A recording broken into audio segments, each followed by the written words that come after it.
What's up, y'all? Did you know 67% of companies review LinkedIn profiles? 65% review your Facebook profiles? I'm Kyle Motal, and I'm joined with Hunter Follett, CEO of Tejas Production Services. Hey, Kyle, thanks. Appreciate the opening with that, because it's so true. I'll tell you, I probably see 1 to 5 applicants a day. And our HR team, as part of our screening process, we absolutely Google, we absolutely look at the LinkedIn profile of, and if we can find it, other social media profiles of anybody that's applying to work here. And I'll tell you guys a story. Maybe you guys already know this, maybe not, but it turns out, again, they didn't tell me this until after I graduated, but after you graduate college, this is, again, not everybody knows this, you've got to go to work for like 40 years. Wait, what? I'm telling you. Yeah, I'm telling you, it's the truth. It's true. After you graduate college, most people go get a job.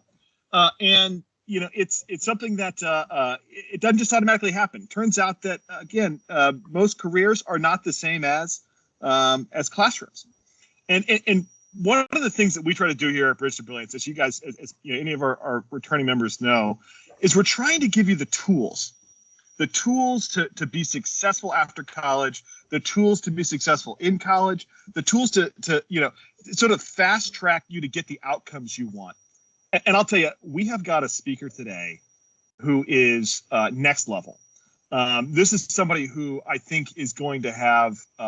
I've had the opportunity to talk to him a little bit in advance, and he is an expert in career readiness. He's an expert in taking that transition from the classroom to not just finding a job, but also making sure you're going to get the most compensation at that job. And I'd go so far as to say, bear with me, that Daniel Botero, our speaker today, has got full-on Jedi mind tricks. He's got the cheat codes to get you the best outcomes in your career. And we like to say there's 3 types of people in the world. All right, there's people that make mistakes and they keep making that mistake over and over again. Those aren't very smart people. There's people who make mistakes and they learn from those mistakes, and those people are smart people. And then there's people who make mistakes, who see other people, who are where they want to be, who have accomplished what they want to accomplish, or who have made those mistakes and learned from them, and they learn from them so they never have to make the mistakes themselves. Those people are brilliant, and we're trying to bridge you to that. And Daniel's one of those guys. He's one of those guys. Whether he found a mentor himself or whether he went out and developed the tools himself, he's somebody that by the end of this conversation, we fully expect that the attendees will have taken away a tool to improve their career readiness. And by the way, as Kyle will probably preview, we're going to ask you. We're going to ask you after the presentation what you've learned. So make sure you're paying close attention, because it's not beyond me to pull somebody out of the crowd. I know there's extra credit on the line for some of y'all, and we'll do it. So again, yeah. I'll just tell you. Go ahead, Kyle. For sure, Hunter. Definitely. We may sprinkle in. We may call somebody to really ask them what they learned, because Daniel is bringing it today, and we are so excited to have him. Be sure to put your questions in the chat. We'll definitely get to them during the interview. Man, Hunter, I'm ready. Like, I'm so ready. I am too. And for sure. And again, couldn't be a more important topic.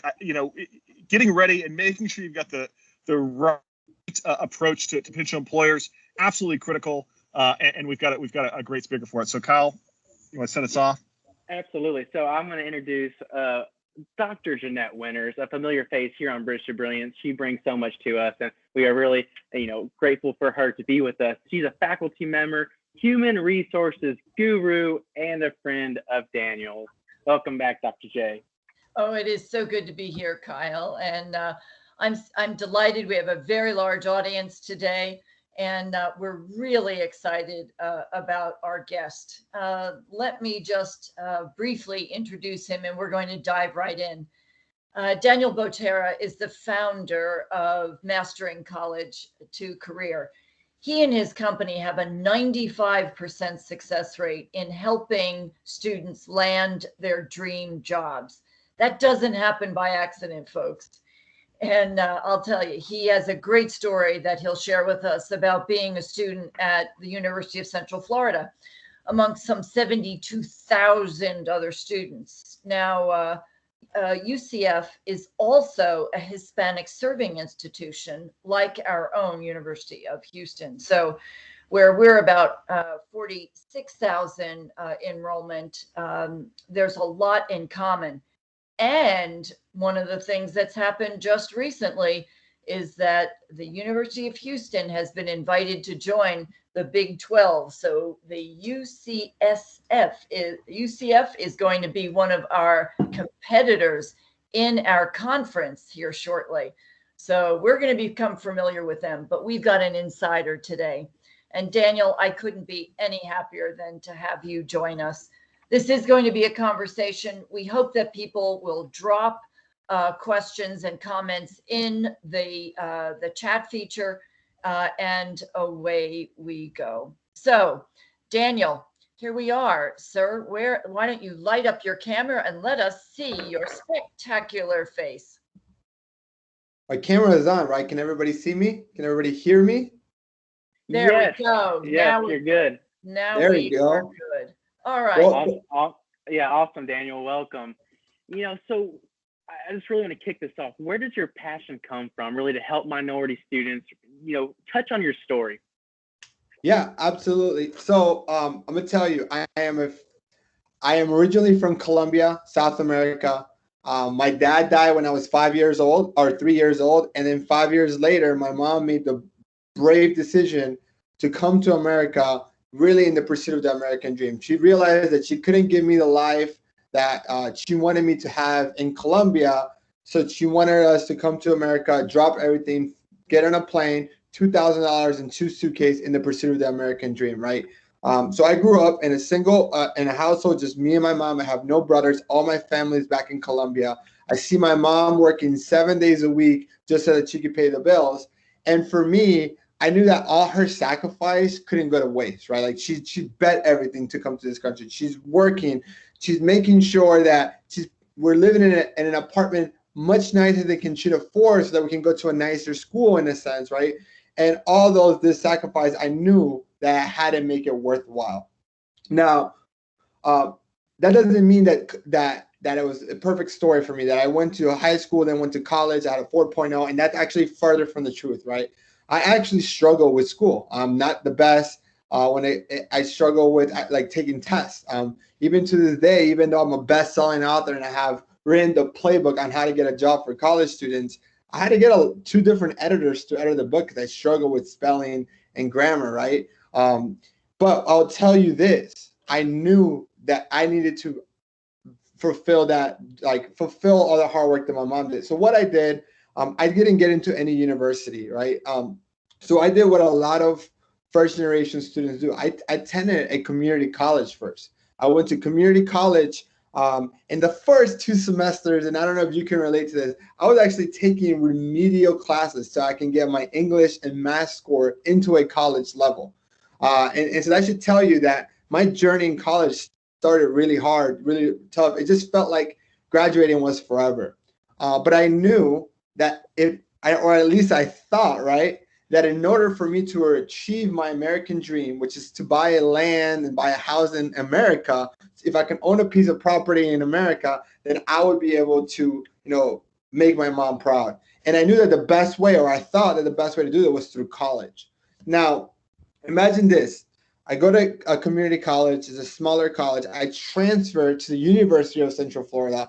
I only got accepted because they had a deal with the community college that as long as you graduated with your AA, you can get into the University of Central Florida. And then I'm one of 70,000 students. And I'm like, oh, wow. Like, what do I do, right? How do I stand out? How do I beat everybody else who had better grades, who were probably smarter than I am in the most traditional sense? And I didn't have anybody that went to college. My mom didn't go to college, right? I had no family here. But one thing I've always learned is that the best way to reach any goal is to learn from someone who's done it. So I started getting to know my professors. I started utilizing the resources that the university provided, right? And I started becoming friends. there's a guy that came to speak at one of my classes, and he was a director of career services. And mind you, my classes are 2,000 plus people, right? It's 70,000 students. So my classes are huge.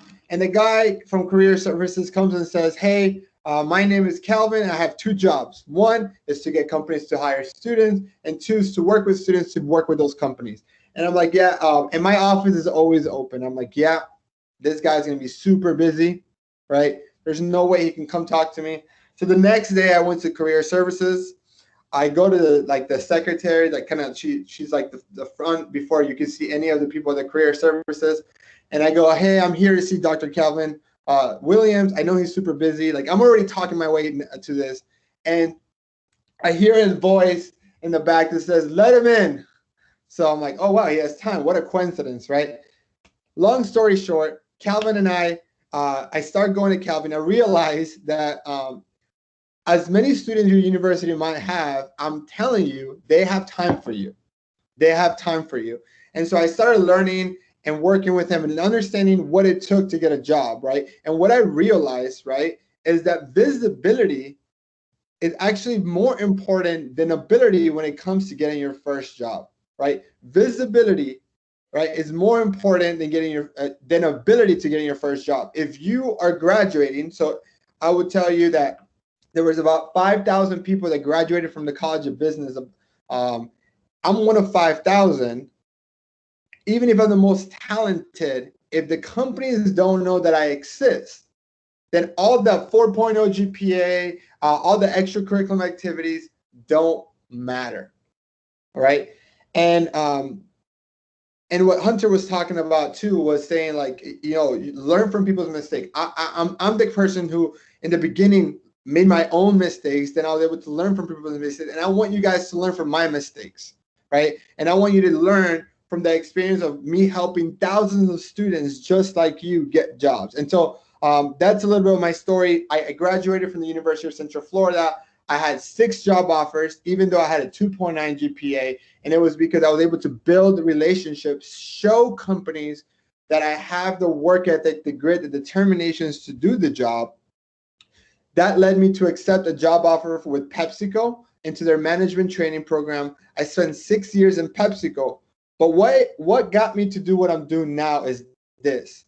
I started seeing my friends who also that I grew up with in high school and middle school that were also first generation students, that were, you know, minority students struggling to get jobs. And some of my friends were actually making more money as a server than the job offers that they did get, right? And I don't know about you, but once you're making some money, and if you've working your way through college, then you know this, your bills are closely aligned with your income.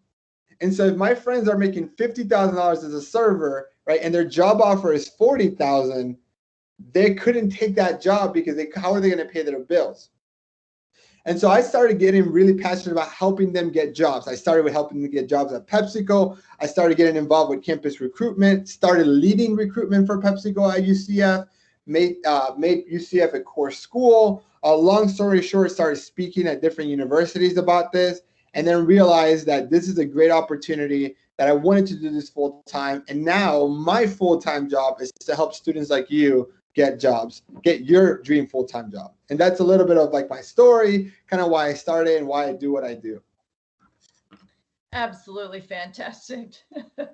Every time I hear you, Daniel, excuse me, I'm so proud of what you've done, not only for others, but for yourself. And I'm sure your mom is proud of you each and every day. But, you know, as we look at going out and, you know, and people are looking for jobs, you know, we hear a lot about the importance of LinkedIn. Can you talk about that? Is it really that important for first-time job seekers? Yeah. So if you're in the chat, I want you guys to engage. Do you have a resume? Put a 1. If you do not have a resume, put a 2. If you have a resume, put a 1 in the chat. We should have this chat blow up, right? Okay. The majority of you would agree with me, and as we see all these ones come in, that a resume is important, right? That a resume is a crucial part of your job search process. I am actually here to tell you that based on what I know, your LinkedIn is more important than your resume. In fact, your LinkedIn is your digital resume, and your LinkedIn will be seen more than your resume. So if you don't have a LinkedIn, it would be the equivalent of me and you each playing basketball, but I play with one hand behind my back, right? And now I don't know about you, but when it's something related to my career and I've already invested so much money and time into going to college, why would I be handicapped and play this job search process with one hand behind my back? And so like, you need to have a LinkedIn. Like it's not whether it's a must. It's a must. Yeah, absolutely, Daniel. I really hearing that your LinkedIn is your digital version of the resume and really creating that visibility that you were talking about. So let's dive in a little deeper up here and talking about the LinkedIn and college students. Is it too early to start? And like, when is the right time and how can they get this LinkedIn really being powerful for them? Yeah, it is never too early to start your LinkedIn. In fact, the earlier you do it, the better you're going to be. And there's just something magical about when somebody starting off their career is reaching out to a professional that you just want to help, right? Like if I ask all of you here, hey, if a high school student reached out to you today and asked for 15 minutes of your time about college, would you give them time? And if I say one and put a one if it's a yes and put a two if it's a no, I am 99% sure that 95% of you will say yes, right? And it's the same thing with you trying to reach out to professionals. Now, LinkedIn allows you to get to know them, and that's why your LinkedIn is so important to do it. And the earlier you start, the more opportunities you have to build relationships with those people who've already reached your goal, right? Those people that work at your dream company, and they can help you and open the doors and get you visibility. LinkedIn is visibility. And like I mentioned earlier, visibility becomes more important than ability when it comes to getting your first job. Daniel, tell us a little bit about what students should be putting in their LinkedIn profile at this stage, since they probably have limited work experience. What can they say about themselves? Yeah, absolutely. And if you, I'm gonna actually just share my screen and kind of show you a LinkedIn of some students and what I look for in students and some really interesting things. Let me think of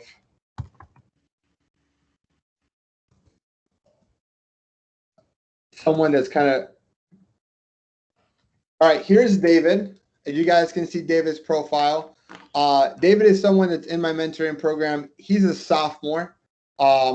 And what your LinkedIn profile is, it is your resume on steroids. It allows us to connect with the person better. So I want you to add personality to your LinkedIn. So first thing is first, a beautiful banner that talks to your personality, that talks about what you want, right? You can easily see his aspirations. To a picture, right? One that allows me to get to know you, from the recruiters, the hiring managers, to get to know you. A good headline is important. I love the About Me sections that are more about stories, right? That tells the audience and gets to know you better. And I know that we're going to share a workbook with you that has a step-by-step on how to do this. So don't feel like if we're going too fast, don't worry. That workbook that you will receive for being here will walk you through everything that I'm saying and even show you examples of other students. So, but About Me section is important. Your feature section, consider this as your career portfolio. And to your question is, what if you don't have experience, right? Like, what if you're just starting out? Look at how LinkedIn did it. They didn't put job experience here or work experience here. They put experience. So that can be he's working for NASA, but as a scholar. This is like a week-long webinar series, right? That's experience. A project that he did that's experience. If you worked a part-time job at a retail outlet or as a server, that's experience, right? If you did some research, that's experience. If you were involved in a student organization, right, that's experience. And so he does, like, even David, he likes dogs, so he walks and babysits dogs. That's experience. All those things add up. The fact that he was an Eagle Scout, even though you completed your Eagle Scout in high school, that shows leadership. It talks about so that's experience. So you're only like, how do you spend your time, right? You must have gained experience somehow, right? And so be creative about it. Don't think that it needs to be a formal internship or a formal job for you to be able to get experience. Now, Daniel, we had a question, or that someone says that in LinkedIn that they always seem to have, people show serious work experience up front, and that they've never seen a recent college grad talk about their work. Can you say a little bit more about that? What should they be saying if they, for example, if they've worked in a restaurant as a server, or maybe they've worked in a warehouse? What should they talk about on their LinkedIn profile? Yeah, look, I think it also depends on what your jobs you're applying for. I'm going to tell you the story of Jocelyn. And I'm actually going to share, again, because I want you guys to see these people and you can see that there's humans behind this, right? Jocelyn just accepted a job as a consultant in Oracle. You guys can see my screen? Yes. Okay. So this is Jocelyn. And she just accepted a job at Oracle, right, as a consultant. And she didn't have a lot of consulting experience. And when I was talking to her, I realized that she worked at Jamba Juice making smoothies for about 2 years, like over 2.5 years. And she didn't have this on her LinkedIn, right? That job was the reason why she got the job at Oracle. And so do not sell your experience short, right? Do not be intimidated by what other people's profile are, right? Because a lot of times it's people will get to know you, and if you can show them why you could do the job, right? Why you have the potential, the drive, the hunger, the clarity of why you want to work there, it will actually even take you further, right? And I don't know if I answered your question. I think I got the question, because the problem was that when you were asking me the question, I was trying to learn how to turn my camera back on after sharing it. Mm-hmm. I think that's good. So how did Jocelyn frame her experience at Jamba Juice to help her get that job at Oracle? Right. So first we need to understand so there's a job opening, right? And even though you might not feel like you have the qualifications, I want you to put yourself as a business owner, right? I want you to put yourself as HR, and Dr. J can say this, right? Anytime a company hires, they're making an investment, right? If they're hiring someone, they can't use that money for anything else. And so you need to understand, what are they looking for in that investment? And in this scenario of Oracle, they're looking for a consultant, and she had already talked about her analytical skills, but she didn't talk about the work ethic or her ability to communicate and lead. And that's what she did at Jamba, right? She was multitasking. Or what happened if we ran out of strawberries? Or what happened if the line was 20 students deep? Or the fact that she had to deal with people from all walks, right? All ages, all demographics. The fact that she was managing people, she was the team lead. So sometimes she was the manager of the store, and she was managing people who were 6-10 years older than her, right? So that takes some leadership. That takes communication skills. So it's about understanding what the company is looking for, and think about what are some of the transferable skills that even when she was working making smoothies, actually is getting her ready for this job. And that's what really made the difference there. Boy, that gives a lot of us a lot of exciting moment to pause. That's great. Now, earlier you talked about visibility being very important. Is visibility networking? Yeah, so there's ultimately many ways to get visibility. One of them is networking, right? Another one is building a personal brand. So It's essentially what we're trying to do is this. Companies are getting hundreds of applicants, and then depending on the companies you apply for, it could be thousands. Now, if all you did was apply online and do nothing else, it would be the equivalent of me telling you that I'm going to be rich, and my strategy to become rich is by playing the lottery, right? Sure, some people might get lucky and win it. We hear that on the news.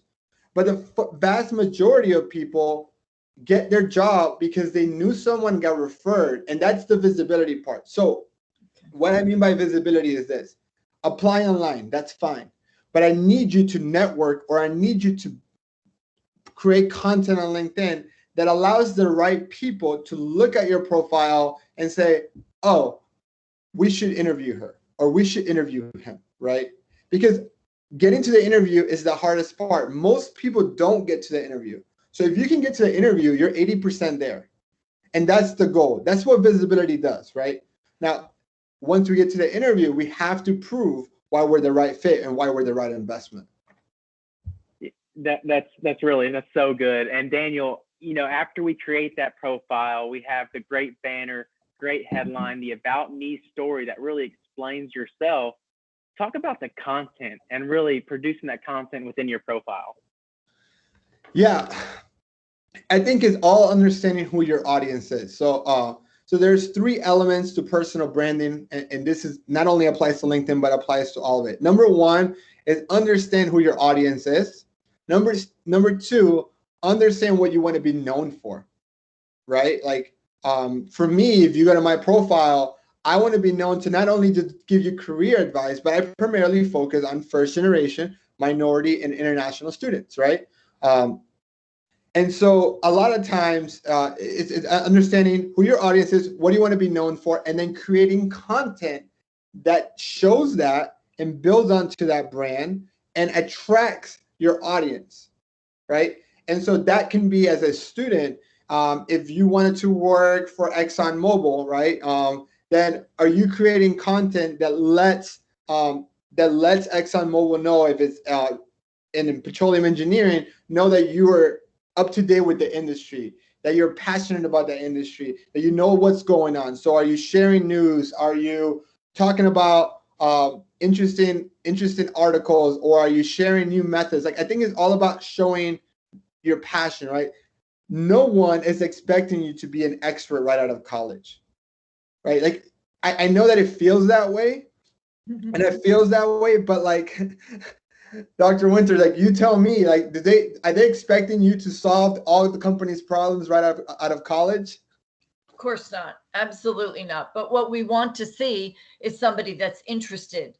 Hunter made the comment yesterday that he wants to see people that really know what they're applying for and that they bring some sort of energy. It doesn't have to be the job of all jobs for that person. Maybe it's an entry-level job, but we want to see people that bring their best every day and that they're there to learn as well as earn. If I get those 2 things out of people, I'll take them any day. Yeah. Any day. Daniel, we've had a couple of comments. How does an international student who's new to everything, or everything is new to them, how do they network? How do they reach out, and how do they start this process? Absolutely. What a great question. This is hard for an international. I mean, this networking is hard. Like, this is hard. What we're talking about, this is not easy. I'm not here to sugarcoat it. It does take time to build your LinkedIn profile. It takes a lot of time and effort and being mindful about what you post, right? And now if you're coming from a different country, this is even becomes harder. So I want to acknowledge that and tell you, hey, I understand this, right? But let me tell you this. The key to relationship building, whether you're international student or not, is commonality, right? Commonality. So let me give you an example. If you're walking around Houston and somebody has University of Houston shirt on, you're not going to yell at, like, it's pretty common, right? It's not necessarily, it's not weird to see that. But now let's say that a year from now, you're taking a vacation and you're in Italy or you're in London and you see someone in the airport with the University of Houston shirt on. Like, how inclined are you more to talk to them, right? How inclined are you more to be like, hey, I went to the University of Houston too. What did you study? And that's the key, that there's this instant commonality that you both attend the same university and you're in a place where that's really rare. Now, that becomes an advantage. So how does this relate to you as an international student? Is that international students have a harder time finding a job after college because you have to get a company to want to sponsor you for your H-1B. Now, if that's the case, the beautiful thing about international students is that every company that sponsors has to make that public information. And so you know who got sponsored, where they work. And so if you know who they are and you connect with them on LinkedIn, they understand how hard it was for them. And so they're going to want to help you. And that commonality is going to build actually a stronger bridge.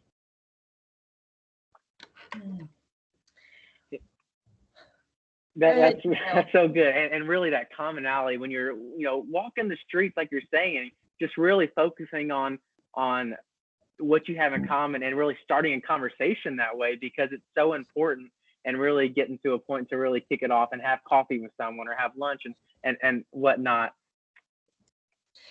Kyle, just one comment, and people that have heard me speak about this will chuckle, but one of the things people need to understand is that every time you're anywhere in the world doing anything, it's an opportunity for networking. And Daniel's heard me say this, but I got my job right out of graduate school at Intel Corporation because of my horses. And people always say, what? I was at a tack shop. I was buying things as I did every Saturday. The owner said to me, what are you doing? I said, I just graduated. And he goes, great. What are you going to do for a job? I said, I'm looking. He goes, you need to talk to Jim. He works at Intel. I said, Tom, I don't do what Intel does. And he goes, they do everything and they need you. I talked to Jim. Jim also had horses, and Jim and I are still friends today. And I worked there for 10 years. So Daniel, I'm sure you hear stories like that all the time. Yeah, absolutely. And I think all of you here can make it easier for others to help you, right? And that's why creating your LinkedIn can help that, right? Because now when someone says, hey, that's like your business card. It's a lot easier to say and they can, if your LinkedIn can communicate what you want, you make it easier for others to connect the dots from you. Again, in my experience, 99%, if not 99.9% of people want to help. People want help. And so that it's the same to you. They want to help you. Just make it easy for them to help you. Absolutely. So, Daniel, we've created the All-Star LinkedIn profile. We're creating content. We know our audience. We really know that content's around what we want to try to leverage our passion with, and we're creating the content. Now the connections. Do we just start connecting with people, sending them messages? Really, how do we go about that? Yeah. So we can talk hours on this, right? But so I'm just going to kind of give you a Cliff Note version. I have a 5-step process that talks about how to go from a complete stranger and to get a referral, right? And if any student here, we're going to share with you the LinkedIn one, but if you connect with me on LinkedIn and just put hashtag MC2C on the connection request, I'll send you the blueprint. But there's 5 steps, right? And I'm going to walk you through all of this in 5 minutes or less. Number 1 is the connection request. You start by finding commonality. So send a connection request, but mention the commonality. Hey, Kyle, I noticed you started your career at PepsiCo. I also attended the University of Houston. Would love to learn about your experience. Again, most people want to help. I brought up the commonality. We both went to the University of Houston, right? So I brought that up. Now, most of the time, I won't say 100%, people will accept your connection request. Now, second step is the first interaction. The first interaction, you want to make it all about them. So in this example, I want to make this conversation all about Kyle, right? Because people love to talk about themselves, and it's just part of human behavior that we're selfish creatures. And so you don't want to just go, and I have never met Kyle, and the first thing I say is, Kyle, can you refer me? I'm withdrawing from the bank without ever depositing money. So I want to deposit first. And the way we do that is by getting to know Kyle and trying to learn from him and his experience and find more commonalities. Now, here's the thing. Most people want to help, the problem is that the busier they get, the more successful they get, the busier they get, and time becomes hard. So here's the trick. Step number 3 is called open the feedback loop. After our first conversation, which was all about Kyle, right? I want to ask for a piece of advice that takes Kyle less than 30 seconds to give, but it takes me at least 30 minutes to an hour to execute. And here is why, right? I want to prove to Kyle that I am not going to waste his time. That anything that he says to me, I will execute. So I would be like, Kyle, I want to go into PepsiCo. I love the CPG company. Is there a good book that you would recommend me read? It takes 30 seconds or less for Kyle to tell me a book, right? And then if I actually read the book, that I passed the test. That shows Kyle like, wow, that 30 seconds, that took him 4 hours to read. That person, if I give him more time, if I help him more, he's gonna do it, right? And so again, most people want to help. Now, once you do that, you also open the door for you to follow up. So if I go and read it, I go, Kyle, thank you so much for the recommendation. That was amazing. Here is what I learned.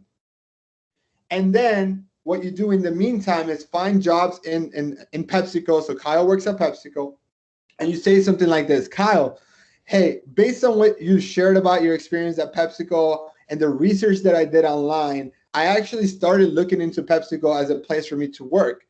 And I found a job that matches what my qualification I think I'll be a great fit for. Now, Kyle, before I apply, do you mind just reviewing my resume really quick, because I know how important it is and I value your opinion. Again, I'm making it about them. I'm showing how much I value Kyle, right? And now I'm getting Kyle's buy-in. Kyle give me some feedback. I need to make those changes, again, proving to him that I value and I listen to him. And then I say, Kyle, thanks for the feedback on my resume. I change it. I'm going to go ahead and apply tomorrow. But I understand that visibility is really important, and PepsiCo gets a lot of applications. Do you happen to know who I can connect with to make sure that my application gets seen?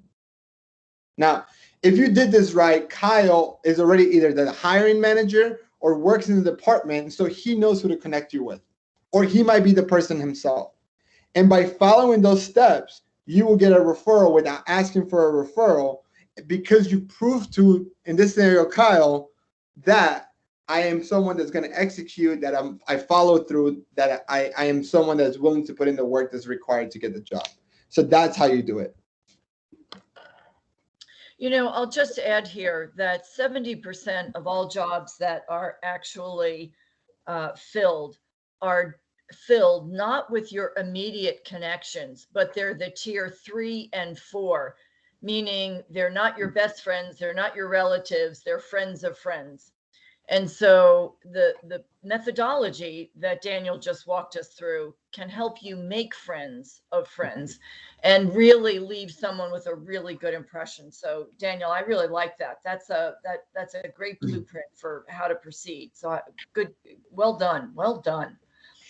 Yeah, and again, I'm actually just to Jeannette. I'm sorry to interrupt. I realize I'm not actually on camera right now.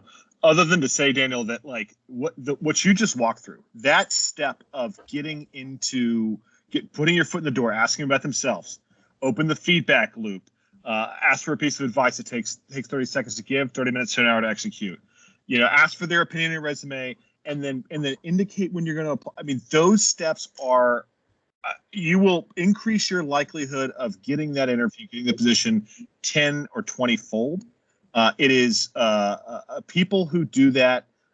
And again, I can't overstate the importance of that approach to networking. I realize that I'm just echoing what you said, but like that 5-step approach is bang on. So sorry, back to you, Jeannette. No worries. It really is, Daniel. You impressed us all. I would love to share a quick story. And again, connect with me on LinkedIn. This is your challenge. For me, that you guys are going to get a challenge, but connect with me. Just put hashtag MT2C in the comment, and I will give you the step-by-step workbook with templates on how to say that. But I'm going to share with you one more story, because I think it's going to help you understand. All right. Here's Daniela. You guys can see Daniela? There you go. Yep. Okay, that's Daniela. Her dream job was to work for Microsoft. Before, she was just applying online. And then when I started working with her, we implemented this 5-step networking process. She had applied online, okay? The job that she was applying for required 3 years of experience. It was a level entry job, required 3 years of experience. Daniela had 2 years of experience. She networked with the hiring manager. The hiring manager said, hey, go ahead and apply. She had applied. And the manager looked her up, so pulled her application forward, right? Brought visibility to it and said, hey, Daniela, the reason why you got your rejection email is because our system looked and said that you only had 2 years of experience and this job required 3. But I'm really impressed with what you have to say. So I'm going to send you the test, or the technical test, to see if you can actually do the job. She took the technical test. She can do the job. So she can technically do it. Now, if all she did was apply online, she would have got rejected, and that was the end of the story. But because she networked and used these steps, right, that manager pulled her application, she passed the technical exam, and ultimately now has been working for Microsoft for over a year now, or close to a year now, right? And that's the importance of this. And that's what I want to say is, visibility is so important, and you've got to get visibility, and the way to do that is through this networking. What a great story, Daniel. What a great story. So as you are thinking about networking, do we need to have a specific industry in mind, or are we looking for a job in an industry? How much do we need to think about where to reach out to people? Yeah. To me, the more specific you are, the better it is. But I also understand that you might be going through you're searching this right now as you're going through college, right? So I don't expect you, and I think it's really hard for someone to expect you to have complete clarity about what you want to do for the rest of your life. So use this networking as also trial and error. Like when you are connecting with people, connect with the people of the type of jobs that you're currently interested for. Because you actually might find that after talking to Kyle, you don't want to work at PepsiCo, right? Or you do want to work at, so either every conversation will get you more excited about it or less excited about it. And then it could be kind of trial by error. And so, but the goal for you would be to narrow it down as much as possible, because the more you can be specific about what you want, the easier you make it for other people to connect the dots, right? So like Dr. Winters knows what I'm all about. So she knew that this opportunity to come speak with all of you would be a win-win situation, right? Because I'm clear of what I provide. I'm clear of what I'm trying to do. Now, if I'm all over the place and I say, hey, Dr. Winters, I can speak about dog walking. I can speak about starting a business. I can speak about running. I can speak of, I would get less opportunities. So as much as if we are inclined to want to be everything to everybody, that makes it harder for people to help you. So just try to narrow it down as much as possible. And if you're still very kind of confused, focus on a couple of things at a time and try to get some clarity. Oh, Daniel, Gabriella asks, when meeting new people in person, how do I go about mentioning my LinkedIn profile? Should I put it on a business card? How do I bring that up so that they know what I've got in my background? Yeah, absolutely. I think the key is making it all about them, right? More importantly than you having a business card and giving your business card to people is you asking for someone's business card, because you make them feel special, right? So if you ask for the business card, ask them for the business card, look at it, admire it, give them feedback, right? And my suggestion for you, Gabriella, is it's much easier for you to find them on LinkedIn and say, hey, Dr. Winters, it was a pleasure meeting you at the event last night. I had an amazing conversation. Thank you so much. I hope that this could be the first of many. All right. So why don't you connect with them? So if you have their first and last name, you can find them on LinkedIn. If they do have a LinkedIn, you can filter by the city. If you know where they work, you can filter by where they work. And so LinkedIn actually makes it really easy for you to find someone. And I think that, to me, more than you getting them to take action, more than you getting them to add you, you do the heavy lifting. Great suggestion. Great suggestion. Kyle, why don't you take it from here? Yeah, that's so good. I mean, it's wonderful, Daniel, what you're really bringing to the table. And so I just really want to touch on this. And when I look at your website, there's many Fortune 500 companies that you've worked with. And so with that, how are you getting the employers involved to really help those students really through the LinkedIn and making connections? To be honest, I don't get them involved. I don't have to. It's all about this. Our students and our mentees, they're the ones doing the heavy lifting, right? They're the ones building the relationships, because it's a win-win. Like, companies want to hire, and they want to hire the right people. And if you're going out there and being proactive and reaching out to the hiring managers and reaching out to the recruiters and say, hey, I'm here, and here's what I provide, and here's why I'm a good candidate, you're doing them a favor.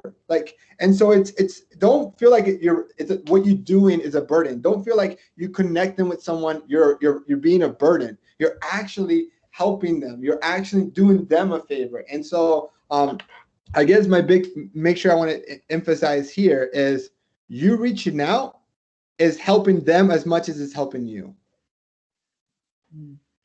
Exactly, like you mentioned, it's an investment for the employer's perspective, because they are investing into you to really help them grow their business as well, and that you want to make sure you are connecting just fine. One of the, just again, I realize I'm still not supposed to be on camera, but one of the things that Daniel's saying, and I think this is so important as students are looking to apply for jobs or looking to advance within their career, is as you. A lot of times people will come and apply and they'll say, here's what I need for me. Right. And if I'm in a hiring position, I'm like, well, that's nice, but that, you're asking for something, right? And what I think Daniel is saying is, if you can approach either a hiring manager, if you can approach somebody who's negotiating your salary and say what you can do for them, here's the value I can add, because to Daniel's point, they need talent, right? Employees need people. Employers need people, right? Very by definition. And if you can indicate, hey, here's how I can add value, that's the step to getting either getting the job or getting the salary that you're looking for. Yeah. Can I add something to this part? I think what's important, again, is companies making an investment, and your job is to show the companies why you're a good investment. And when you think about if I don't know how many students are making investments right now, but when you're looking to make an investment, you got to look at two criteria. Like, what is the risk and what is the reward, right? And I don't know if you've ever applied for a job where you're overqualified. You're like, oh, I'm super qualified.